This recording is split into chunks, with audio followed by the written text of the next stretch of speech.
BBC news live കൊച്ചിയിലേക്ക് സ്വാഗതം. ഈ വാർത്തകൾ നിങ്ങൾക്കായി അവതരിപ്പിക്കുന്നത് Leotech solar solutions powered by Mile foodstuffs Mookkannoor, Grazia tours and travels near Cochin airport and Cochin Kalabhavan Angamaly franchise. Mundathikode വെടിക്കെട്ട് അപകടം, ഒരാൾ കൂടി മരിച്ചു. തൃശൂർ മുണ്ടത്തിക്കോട് വെടിക്കെട്ട് സ്ഫോടനത്തിൽ മരണസംഖ്യ ഉയരുന്നു. ഒരാൾ കൂടി മരിച്ചു. വെന്റിലേറ്ററിൽ ചികിത്സയിലായിരുന്ന പട്ടാമ്പി സ്വദേശി പ്രവീണാണ് മരിച്ചത്. 95% പൊള്ളലേറ്റിരുന്നു. വെന്റിലേറ്ററിൽ 2 പേരായിരുന്നു ചികിത്സയിലുണ്ടായിരുന്നത്. ദുരന്തത്തിൽ മരിച്ച 8 പേരെ ഇതുവരെ തിരിച്ചറിഞ്ഞു. ഒരാളുടെ മൃതദേഹം കൂടി തിരിച്ചറിയുവാനുണ്ട്. 4 പേരുടെ സംസ്കാരം പൂർത്തിയായി. എന്തിനാണ് നമുക്ക് തീ കൊണ്ട് കളിക്കുന്ന ഇത്തരം പൂരങ്ങൾ? മനുഷ്യജീവിതങ്ങൾ പണയം വയ്ക്കുന്ന ഉത്സവങ്ങൾ വിമർശിച്ച് ആർ ശ്രീലേഖ. തൃശൂർ മുണ്ടത്തിക്കോട് വെടിക്കെട്ടുപുരയിലെ ദുരന്തത്തിൽ രൂക്ഷ വിമർശനവുമായി തിരുവനന്തപുരം കോർപ്പറേഷൻ ശാസ്തമംഗലം വാർഡ് കൌൺസിലറായ ആർ ശ്രീലേഖ. തീ കൊണ്ട് കളിക്കുന്ന പൂരങ്ങൾ നമുക്കെന്തിനാണെന്ന് ആർ ശ്രീലേഖ ചോദിക്കുന്നു. ഫേസ്ബുക്ക് പോസ്റ്റിലൂടെയായിരുന്നു വിമർശനം. ഡിജിറ്റൽ യുഗത്തിലെങ്കിലും പുനർചിന്തനം നടത്തണമെന്ന് ഫേസ്ബുക്ക് പോസ്റ്റിൽ ശ്രീലേഖ ആവശ്യപ്പെട്ടു. സംഗീതം മനുഷ്യരെ ഒരുമിപ്പിക്കുന്ന ചൈതന്യം. വിവാദത്തിൽ പ്രതികരിച്ച് നന്ദഗോവിന്ദം ഭജൻസ്. മതങ്ങൾ തമ്മിൽ വേർതിരിവില്ലെന്ന് കമ്മിറ്റി. ക്ഷേത്രത്തിലെ ഭജനയ്ക്കിടെ ക്രിസ്തീയ ഗാനം ആലപിച്ചതിനെ തുടർന്നുണ്ടായ സൈബർ അധിക്ഷേപങ്ങളിൽ പ്രതികരണവുമായി നന്ദഗോവിന്ദം ഭജൻസ്.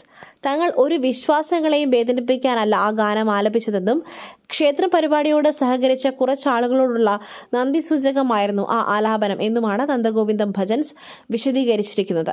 നന്ദിയും ബഹുമാനവും ആത്മബന്ധവും സംഗീതത്തിലൂടെ പ്രകടിപ്പിക്കാമെന്ന് തങ്ങൾ വിശ്വസിക്കുന്നുണ്ടെന്നും നന്ദഗോവിന്ദം ഭജൻസ് പ്രസ്താവനയിലൂടെ വ്യക്തമാക്കി.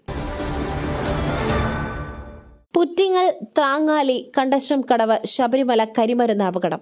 കേരളത്തിന്റെ ഉള്ളു പൊള്ളിച്ച വെടിക്കെട്ട് അപകടങ്ങൾ. വേണം കർശന സുരക്ഷാ നടപടികൾ. വെടിക്കെട്ട് അപകടത്തിൽ കേരളം വിറങ്ങലിക്കുന്നത് ഇതാദ്യമല്ല. കാതിനും കണ്ണിനും വിസ്മയം തീർക്കുന്ന കരിമരുന്ന് കലാപ്രകടനം മണ്ണിൽ കണ്ണീരായി പെയ്തിറങ്ങുന്ന ദുരന്ത കാഴ്ചയാണ് ഇന്നലെ തൃശൂർ സാക്ഷ്യം വഹിച്ചത്. ഓരോ അപകടവും സുരക്ഷാ വീഴ്ചയിലേക്കാണ് വിരൽ ചൂണ്ടുന്നത് എങ്കിലും തുടർ നടപടികൾ ഇരുട്ടിൽ മറയുകയാണ്. വെടിക്കെട്ടിന് പിന്നിൽ പ്രവർത്തിച്ചവർ തുടങ്ങി കാഴ്ച കാണാൻ എത്തിയവർ അടക്കം 100 കണക്കിന് പേരുടെ ജീവനാണ് ഇതുവരെ പൊലിഞ്ഞത്. നിതിൻ രാജന്റെ മരണം. അധ്യാപകരുടെ മുൻകൂർ ജാമ്യാപേക്ഷയിൽ വാദം നാളേക്ക് മാറ്റി. കണ്ണൂർ അഞ്ചരക്കണ്ടി ഡെന്റൽ കോളേജിലെ BDS വിദ്യാർത്ഥി നിതിൻ രാജിന്റെ മരണത്തിൽ ആരോപണ വിധേയരായ അധ്യാപകരുടെ മുൻകൂർ ജാമ്യാപേക്ഷയിൽ വാദം നാളേക്ക് മാറ്റി. നിതിന്റെ പിതാവ് YL രാജന്റെ ഭാഗം കൂടി കേൾക്കുന്നതിനാണ് ഹർജി നാളേക്ക് മാറ്റിയത്. തലശ്ശേരി അഡീഷണൽ ജില്ലാ സെഷൻസ് കോടതിയാണ് കേസ് പരിഗണിക്കുന്നത്.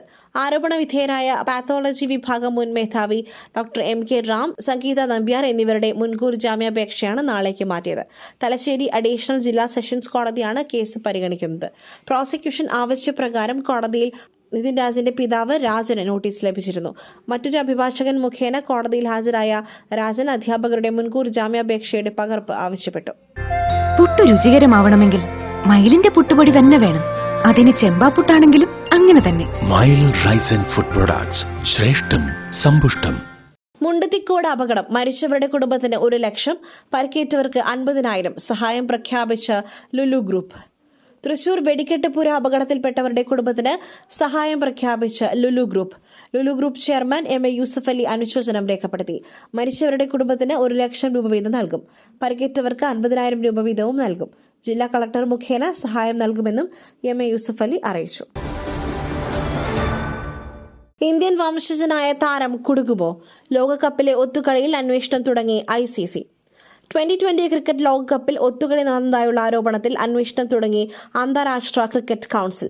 ICCയുടെ ആന്റി കറപ്ഷൻ യൂണിറ്റാണ് അന്വേഷണം നടത്തുന്നത്. കാനഡ ന്യൂസിലാൻഡ് മത്സരത്തിൽ ഒത്തുകളി നടന്നുവെന്ന വിവരമാണ് പുറത്തു വന്നിരിക്കുന്നത്. ഒത്തുകളിയിൽ അധോലോക നായകൻ ലോറൻസ് ബിഷ്നോയ് ഗ്രൂപ്പിന് പങ്കുണ്ടെന്ന വിവരങ്ങളും പുറത്തു വന്നതോടെ സംഭവത്തിൽ പങ്കുണ്ടെന്ന് കരുതുന്ന ഇന്ത്യൻ വംശജനായ കാനഡ ബൌളർക്കെതിരെയും അന്വേഷണം നടത്തും. മത്സരത്തിൽ കാനഡ ക്യാപ്റ്റൻ ദിൽപ്രീത് ബജ്വയാണ് ആരോപണ വിധേയനായി നിൽക്കുന്നത്. മറ്റൊരു വാർത്തയുമായി കണ്ടുമുട്ടുന്നതുവരെ നന്ദി, നമസ്കാരം.